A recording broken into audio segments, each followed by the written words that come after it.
I choose the longest downhill that I can find. Yep. So choose the longest, steepest downhill. Okay.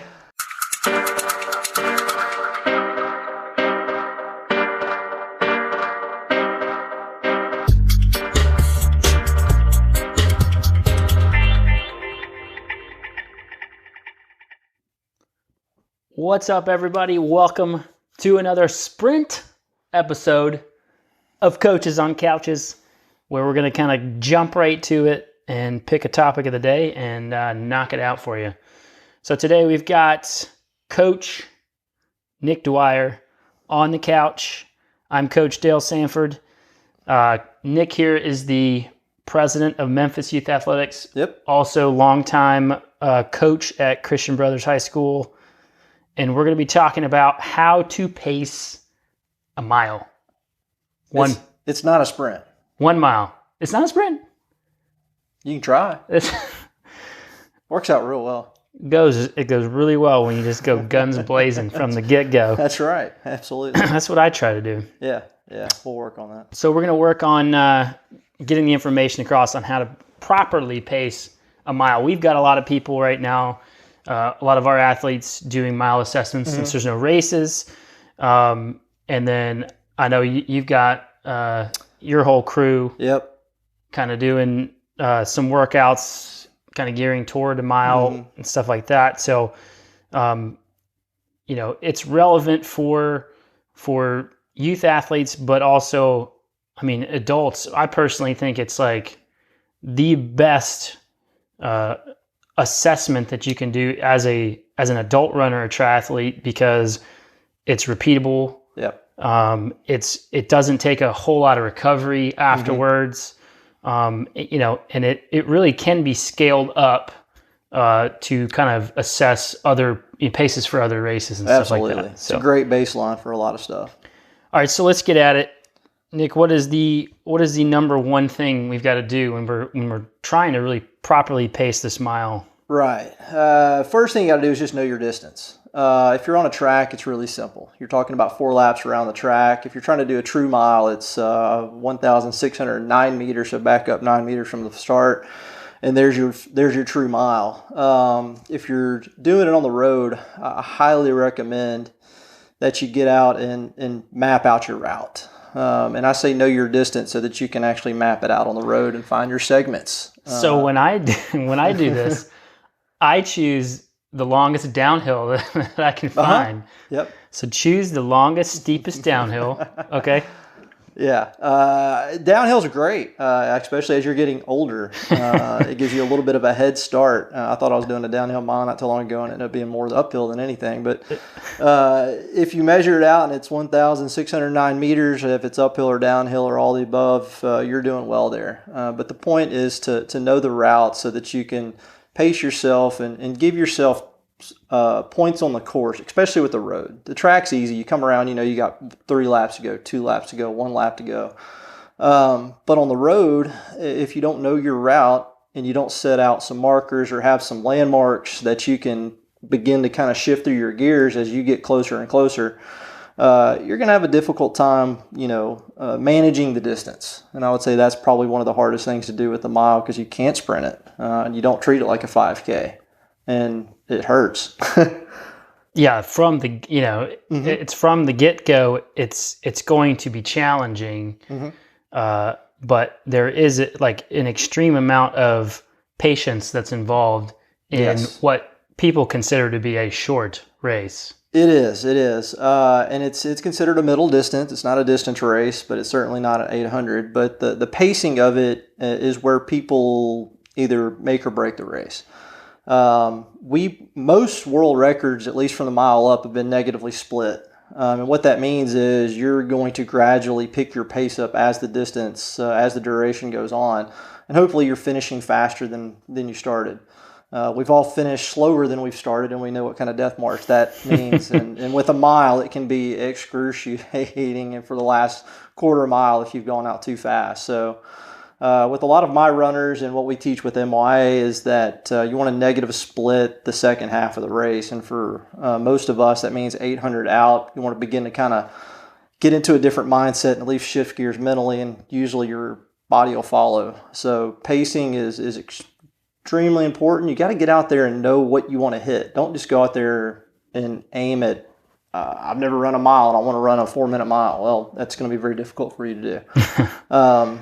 Break down that pacing into quarters and then practice that. That's kind of the third point going into the fourth point. If you're going to run a 5-minute mile, that's 75-second quarters. That's a 2:30 half. That'll give you a shot at breaking 5 minutes. And after that, give yourself a good runway. Talk to your coach or coaches. We're good at developing those plans to practice that pacing and workouts and trust that pacing. So what you're trying to say is, if I never run a 75-second quarter, I can't run a 5-minute mile? Not that day. No. Okay. All right. If you have a difficult time breaking 75 and a quarter, reevaluate your goal and stair step it. So let's do a real life example here. Like, let's just say, like, for all intents and purposes, 6-minute mile. Mm-hmm. How would you probably structure that as far as each quarter? If I've got an athlete trying to run 6 minutes or better, we're going all Allen Iverson practice all the time with 90-second quarters. We're going to do a little bit of underpace and overpace even. But the day of the race, we're going out in 3 flat because typically if an athlete can run 6, we're probably going to go out right at race pace, and that gives them the chance to kind of at least be a little bit over, maybe hopefully a little bit under if you're gambling.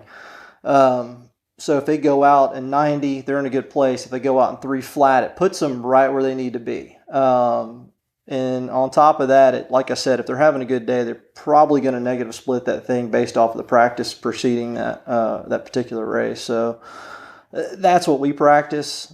We give them something that we know they can hit in the first 800, which means if we've got a 6-minute kid, then we're probably sending them out in 6 to 6:05 maybe, just so that they know they're comfortable.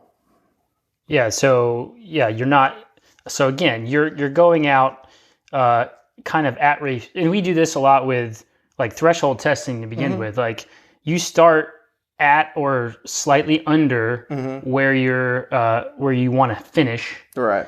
And then we're counting on the second wind happening and finishing super strong. Exactly. So it's not the opposite of just go out and hold on for dear life. Yeah, you don't want to do that. It never really works. It doesn't. It doesn't work for many distances, especially the mile. It's just too painful. Always set your athletes up for success. So if they're just not practicing well with their paces, it's best just to kind of hold off on it. But there is a discipline to it, because if you're a 6-minute kid and you run a 90, the 90 should feel relatively familiar. I hate to use the word comfortable because people get that misconstrued. If they don't come through in a comfortable physical state, then obviously mentally they go and they kind of throw the race out the window. But it's a controllable, manageable type kind of pacing situation for a lot of those kids. I wouldn't put the mile in a category of comfortable pacing anyways. No. What familiar is what I use a lot. Yeah. You're familiar with it. Are there any like considerations, like, we know a road race versus a track? There's going to be variations for the course. You already laid out. You got to know the route. You got to know the terrain. Yep. So would you make any adjustments to the pacing or the effort, for say something that started harder and finished easier? Or the effort is going to vary more than really the pacing of it.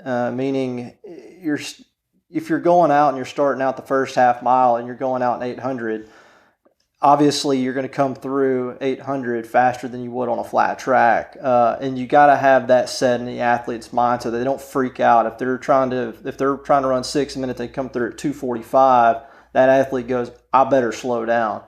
No, you take the advantages wherever you get them in the course, and you prepare them for that. That's where the coach comes in.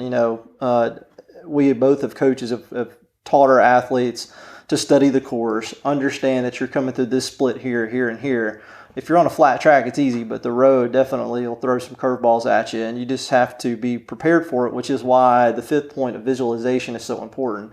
You're going to visualize not only your race, but you're going to visualize where you're at on the course and what splits you're going to come through at, so that when the race day comes, you're on autopilot. You're just ready to manage the distance. You're going to be comfortable with being uncomfortable, and you're going to come through these splits plus or minus, I would say 2 or 3 seconds of what your coach and you have planned. So the visualization of the road course is very important. Even the track, visualizing yourself coming through in certain splits and negative splitting at certain points and segmenting that race as it gets harder.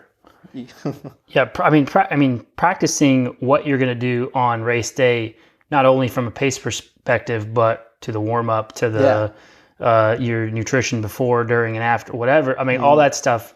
The more you practice it, the more it becomes, just business as usual. Yeah, you're ready on that race day. We kind of go through like road courses and even like cycling time trials and stuff like that. We always teach to push harder when the course is harder. Yeah. Take the recoveries when the course eases up on you, but you have to be prepared to push harder when the course is harder, whether that's a hill, terrain-based, weather-based, wind-based, whatever. You've got to be prepared to push a little bit harder in those times, and like you said, take the advantages where you can. Right, and you've been prepared for that in your training. You're going to set up workouts where you're going to make the middle workout, the meat of the workout, the hardest part, because that's probably where the hill's about to crest in the workout. So you're prepared for that physically, and I'd say more importantly mentally. So hit the nail on the head there. For sure. So the next point that you've kind of got here is taking each segment one piece at a time. Yeah. Breaking that sucker down into pieces you can digest. I call it eating the elephant one piece at a time. If you try to look at the distance as a whole, sometimes it becomes too intimidating. But if you can tell your runners, your athletes to say, okay, you need to just focus on the first quarter. You just hit this first quarter. That's stage one of your race. You do that and everything else falls into place. You come through at 75 when you're supposed to come through at 90. And if it's not a steep downhill, then we're probably going to have problems. Houston, we have a problem. We call that segmenting, and segmenting becomes even more important as the duration goes on. So in the first part of a mile, we may just segment it into quarters, but on the back half, we may segment it down into 200 meters just because the pain is coming up, and you have a harder time focusing. So you focus on shorter things. I need to get from here to here. If I can do that, then I'll focus on the next part. But segmenting in races is extremely important, and you practice that at practice. Yep. Yeah, that's it's amazing the number of parallels that the more we talk about pacing miles and the parallels to even ultra distance. Oh yeah. You're taking each once you get toward the end of that Ironman marathon, you're a lot of times it's an aid station at a time, or I'm going to get to that light pole, and then we'll see what happens. Yeah. But yeah, breaking it down into things that you can digest and then go on to the next one and put the other stuff behind you. Right. Last thing you got here on the list is pretty much what we say every damn day. Stick to the plan. Stick to the plan. The way you feel on race day, I tell my athletes that small feeling, whether it's good or bad, has almost zero relevance on how you're going to race, because your fitness is like an iceberg. You got this much fitness. The way you feel on race day is irrelevant, in my opinion. So stick to the plan and go. Don't have the race finished and done in your head because you feel good, bad, or ugly. Because you're feeling good, that's great. Stick to the plan, and if you're feeling good, you'll see it on the back end. If you're not feeling great, you may get to that race and go, you know what, I'm feeling normal now. It's because the gun went off. So stick to the plan. Absolutely. Your coaches know what they're doing. Stick to the plan, trust your training, and do your job. That's right. If you do well, take the credit. If you do poorly, blame us. Well, I think we'll finish it there, man. Yeah, man. That was we knocked that out. Got pretty. I mean, that's pretty much the gist of it. That is, man. Know your distance, know your route, know your track, know your pace, practice, visualize, eat the elephant, trust your coaches in your training. Awesome. Well, we appreciate you taking the time out of your day to come and chat with us for a few minutes. And no problem. We appreciate everybody listening, watching. We'll catch you guys next time. Adios. See you around.